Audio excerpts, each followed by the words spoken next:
An iconic moment there back on a Saturday morning.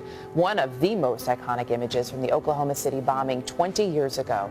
Tough to believe that horrific day was now 2 decades ago. Tomorrow, a ceremony will be held to honor and to remember the victims.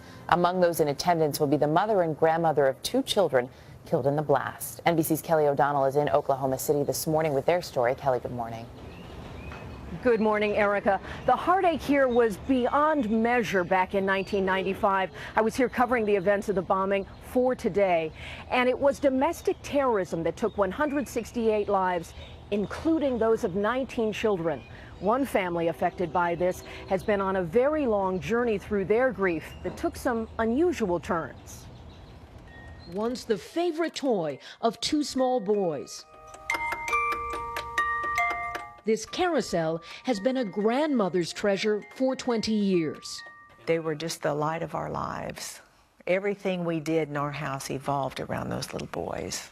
Chase and Colton died in the daycare center inside the federal building in Oklahoma City. I just know I woke up in hell. Kathy Sanders and her daughter Edie Lucas watched in anguish April 19th, 1995. Over time, this grieving grandmother became a self-made detective. McVeigh drew this, and I think it just made her mad.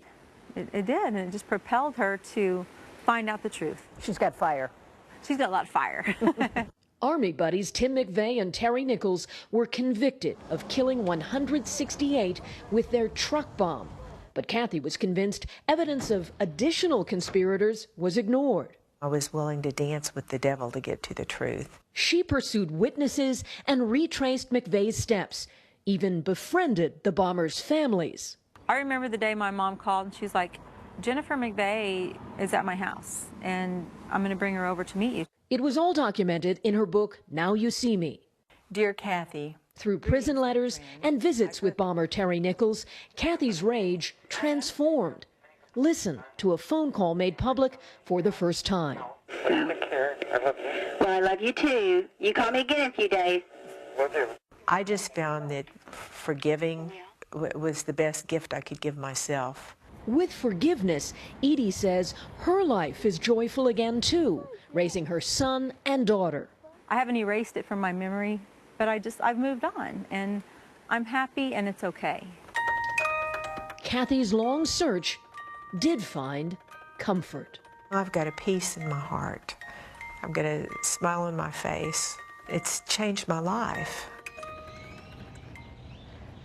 And over the years, their process through grief has really changed. They told me that, looking back 10 or 15 years ago, they weren't in this place of forgiveness, and so they're happy to be there now. Now, Edie, you saw she has 2 children born after the bombing. They will be with her again tomorrow, as they are every year, to mark the anniversary. Preparations are happening behind me now. President Clinton will also be back to commemorate the day as families come together 20 years later. Erica? What a powerful story. Kelly O'Donnell this morning. Kelly, thanks. As you see those 2 boys now as a new dad, frankly, my wife said something to me a couple days ago that really struck me. She said the thing about having a child is your heart is outside your body and you somehow feel so vulnerable.